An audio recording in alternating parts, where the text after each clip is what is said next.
நடிகை த்ரிஷா குறித்து இரட்டை கருத்த பேச்சு விவகாரத்தில் உதயநிதி ஸ்டாலின் கைது செய்யப்பட்டுள்ளார். என் பக்கத்துல ஒருத்தன் தீஞ்சி போய் உட்காந்து வரான்டா. வெளியில பேசுறதெல்லாம் பயங்கரமா பேசுறது. போலீஸ் வந்துட்டாங்க என்னதும் போதும் வைத்த கலக்கிருச்சு.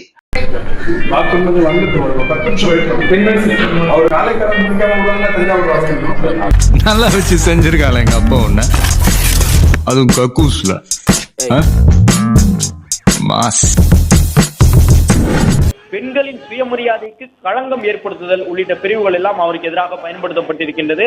குற்றவியல் சதியில் ஈடுபட்டிருக்கின்றார் என்ற ஒரு அடிப்படையிலும் மொத்தமாக 9 பிரிவுகளிலே வழக்கு பதிவு செய்து தங்கமே தளபதி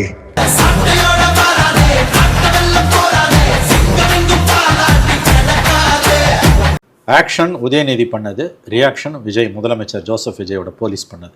ஆபாசமாக அவதூறாக பேசுவதை வாடிக்கையாக கொண்டிருக்கிறார் உதயநிதி ஸ்டாலின். எதிர்காலம் வரும், என் கடமை வரும், இந்த கூட்டத்தின் ஆட்டத்தை ஒழிப்பேன்.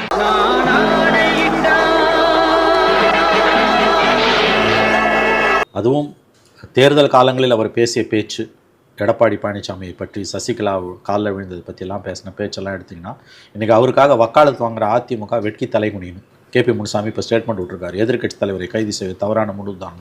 உனக்கெல்லாம் மானம் சூடு சோரணை ஈனம் எதுவுமே கிடையாதா? சோறு தானே திங்கிற? ஆபாசத்தின் உச்சம். உதயநிதி பேசியது தேர்தல் காலத்திலும் இப்போ விஜய் அரசு வந்த பிறகும் பேசியது ஆபாசத்தின் உச்சம். அவர் காவிரி பிரச்சனை பற்றி பேசுகிறார். அப்போ கீழே இருந்து ஒரு குரல் ஒருவரை பற்றி வருகிறது.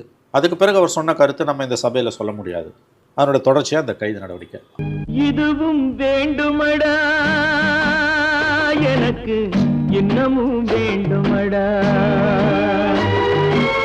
உதயநிதி பேசினதை எல்லா வீடுகள்லையும் எல்லாரும் போட்டு, அவங்க திமுக போட்டு காட்டட்டும், அவங்க வீட்டில் இருக்கவங்க எல்லாரும் போட்டு காட்டும்.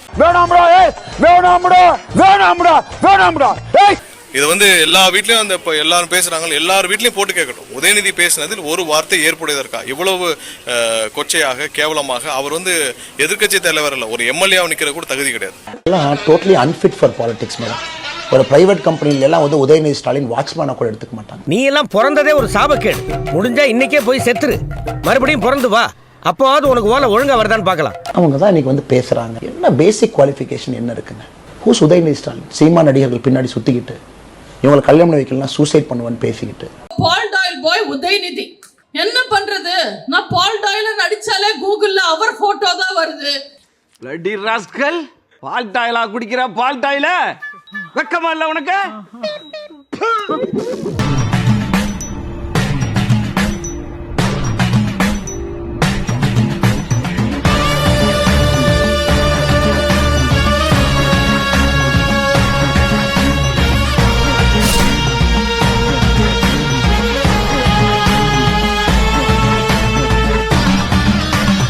நம்ம சேனலோடைய வளர்ச்சிக்கு நீங்கள் கான்ட்ரிபியூஷன் செய்யணும் அப்படின்னு நினச்சிங்கன்னா இந்த QR கோட் மூலமாக உங்களால் முடிஞ்ச அமௌண்ட்டை நீங்கள் கான்ட்ரிபியூஷனாக நம்ம சேனலுக்கு அடிக்கலாம்.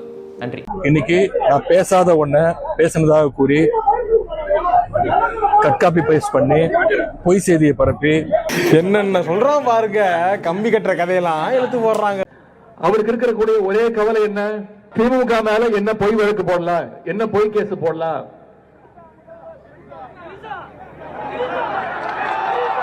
எங்க தண்ணி வருதோ இல்ல அங்க தண்ணி வரணும். இவ்வளவு சோசியல் மீடியா இருக்கிறப்ப எப்படி ஏமாத்திரியே? நீ எல்லாம் ஒரு 20 வருஷத்துக்கு முன்னாடி இருந்தா என்ன வேலை பார்த்திருப்ப? என்னத்த நம்ம சொல்றது, எப்படி சொல்றது, எது சொல்றதுன்னு தெரியல. அதை அண்டர்ஸ்டாண்ட் பண்றது இதெல்லாம் பேசணுமான்றது வேற இருக்கு. பட் ஆனா கண்டனங்கள் நிறைய வந்துட்டே இருக்குது. கம்பல்சரி பேசணும். என் வேலை உங்களுடைய மண்டபாலத்தை தண்டவாளத்தில் ஏத்துறதுதான் என்னுடைய வேலை. இது ஒரு மாண்பு வேணா, மரியாதை வேணாமா? இல்லையே. என்னைக்கு சின்ன கலைஞர்னு கூப்பிட ஆரம்பிச்சாங்களோ அன்னைக்கு கன்ஃபார்ம் ஆயிடுச்சு. கரெக்டா நிரூபிச்சிட்டாரா சின்ன கலைஞர்னு? எந்த மூதேவியோட குணம் வந்துச்சோ உனக்கு? இப்படி அடுத்தவங்களை கஷ்டப்படுத்தி பாக்குறதுக்கு பாறாங்கல்லில முட்டிட்டு சாகலாண்டா, குட்டிக்காண்டா. டிஎன்ஏங்க, டிஎன்ஏ ஒண்ணும் பண்ண முடியாது. இது ஏதோ இன்னைக்கு அவர் பேசுறதா எல்லாரும் நினைச்சிட்டு இருக்கலாம். இல்ல, அவர் கடந்த சில வருடங்களாவே அப்படிதான் பேசிக்கிட்டு இருக்காரு. அவருடைய இயல்புலயே அது இருக்கு. இதெல்லாம் பெருமையா? கடமை, ஒவ்வொருத்தருடைய கடமை. என்ன பேச சொன்ன? எந்த தண்ணியை பத்தி பேச சொன்னா நீங்க எந்த தண்ணியை பத்தி பேசிக்கிட்டு இருக்கீங்க? அப்போ உன் நினைப்பு பூரா சொம்பு மேலதான் இருக்கு. ஏன் இப்படி மூச்சு வாங்குற? இல்ல உன்னை இப்படியே மிதிக்கலாமா இல்ல ஓட விட்டு மிதிக்கலாமான்னு பாக்குறேன். ஆனா நான் ஏற்கனவே சொன்னது போல இந்த திமுகவினர் பேசிய பேச்சுக்கள் எல்லாம் நீங்க பாத்தீங்கன்னா இது ஒண்ணுமே இல்லை. இதை போய் நீங்க சண்டைக்கு வரீங்களேன்னு கேட்கிற மாதிரியான விஷயம் தான். ஏன்னா அப்படிதான் இருக்கு. கலைஞர் கூட அண்மையில முரசொலியில எழுதுகிற போது சொன்னார், பகல்லையும் இரவுலையும் என்னுடைய நினைவு தான் ஜெயலலிதாவுக்கு.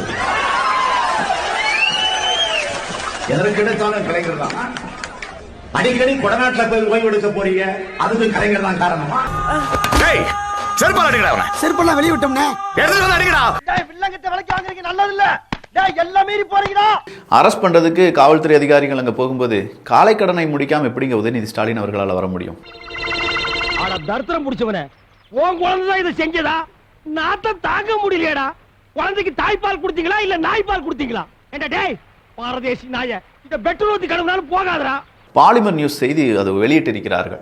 லைவாவே டெலிகாஸ்ட் பண்ணியிருந்தாங்க. இப்படி அவர் போயிருக்காரு சார், காவல்துறை அரெஸ்ட் பண்ண போறாங்களாமே, என்ன கேஸ், பொம்பளை கேசியா அப்படின்னு சொல்லிட்டு இருக்காங்க. இவர் தியாகியோ மறுபடியும் திமுக இது ஒரு பெரிய வரலாறாக மாற்றப்படும். எந்த மாதிரி வரலாறுனா, விவசாயிகளுக்காக போராடி கொண்டிருந்த போது அவரை அரெஸ்ட் பண்ணிட்டாங்க அப்படின்னு சொல்லி மாத்திடுவாங்க. அது கிடையாது. விவசாயிகளோட திராவிட முன்னேற்ற கழகம் எங்க தலைவர் என்னைக்கும் கூட நிற்பாரு அப்படின்னு ஆர்ப்பாட்டத்துல நான் பேசினேன். அதையெல்லாம் மறைச்சிட்டு அவர் கைது செய்யப்பட்டிருப்பது விவசாயிகளுக்கு போராடினதுனால கிடையாது. ராசாக்களா இவர் அரெஸ்ட் பண்ணிட்டாங்க, அதோடு இங்க தாவேகா வென்று விட்டதான்னு கேட்டா இல்ல. Real game starts now. எழுதி வச்சுக்கோங்க, திமுகவினுடைய இப்போதைய தலைவர், உண்மையான எதிர்கட்சி தலைவரை ஆளும் கட்சியான தாவேகா அரெஸ்ட் பண்ணியிருக்காங்க.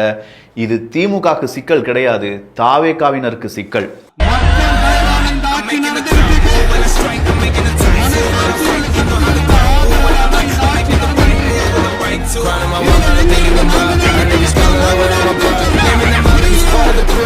தாவேகாவினர் இப்ப மட்டும் கிடையாது, இந்த 5 வருஷம் நல்ல ஆட்சி பண்ணா மட்டும்தான். ஒருவேளை அடுத்த 5 வருஷமும் நீங்க வந்துக்கோங்க, அதுக்கு அடுத்த 5 வருஷம் ஏதாவது ஒரு அரசியல் சேஞ்ச் வரும் பாத்தீங்களா, அந்த நேரம் திமுக வந்தாங்கன்னா நல்ல பாம்பு மாதிரி இந்த விஷத்தை உள்ளே வச்சிருப்பாங்க. திமுக பாம்பு தீண்டியே தீரும். ஆமா, அந்த கடப்பாறை எடு. கவுன்சிலருக்கே கடப்பாறையா? அந்த அளவுக்கு கொதிச்சு போய் இருக்காங்க. ஏன்னா இன்னைக்கு வேற யாருமே இல்லைங்க, நம்ம ஆர்எஸ் பாரதி அவர்கள் பேசியிருக்காங்க. நாங்க எம்ஜிஆர் காலத்திலேயே பேசியிருக்கோம், நாங்க எடப்பாடி காலத்திலேயே பேசியிருக்கோம். அப்பெல்லாம் என் மேல 16 வழக்கு இருக்கு, தளபதி மேல 40 வழக்கு இருக்கான்னு அரெஸ்ட் பண்ணது கிடையாது. அன்னைக்கே உங்களை எவனையாவது ஒருத்தனை அரெஸ்ட் பண்ணியிருந்தாங்கன்னா இந்த ஆபாச பேச்சை நீங்க கண்டினியூ பண்ணியிருக்க மாட்டீங்க. இந்த ஆபாச பேச்சுக்கு யார் ஒரு முற்றுப்புள்ளி வைப்பார்கள் அப்படின்னு சொல்றதுல இன்னைக்கு ஒரு எண்டு கார்டு கிடைச்சிருக்கு. எங்களுக்கு திருப்தியா இருக்கு. இதை பார்க்கக்கூடிய மக்கள் ரொம்ப பெரிய அளவில் திருப்தியுடன் இருக்கிறார்கள். இந்த ஆபாச பேச்சுக்கு யார் ஒரு முற்றுப்புள்ளி வைப்பார்கள் அப்படின்னு சொல்றதுல இன்னைக்கு ஒரு எண்டு கார்டு கிடைச்சிருக்கு. எங்களுக்கு திருப்தியா இருக்கு. இதை பார்க்கக்கூடிய மக்கள் ரொம்ப பெரிய அளவில் திருப்தியுடன் இருக்கிறார்கள். இளைய கலைஞர் நாளைக்கு ஜெயிலுக்கு போறார். ஏன் போறாருன்னா பொம்பளை கேஸ்ல போறார் அப்படிங்கிறது தான் இன்னைக்கு வரலாறு பேசும். பேச வேண்டும். இந்த வரலாறை நம்ம சரியா பேசாம விட்டுட்டோம்னு வச்சுக்கோங்க, மிஸ்ஸா மாதிரியான ஒரு வரலாறு இங்க எழுதப்படும். விவசாயிகளுடைய கண்ணீர் துடைத்தார் உதயநிதி ஸ்டாலின் அவர்கள், அதனால அரெஸ்ட் ஆகி உள்ள போனார் அப்படின்னு சொல்லி வரலாற்று புத்தகத்தில் எழுதப்படலாம். குச்சமே இல்ல. ஸ்டார்ட் பண்ணு.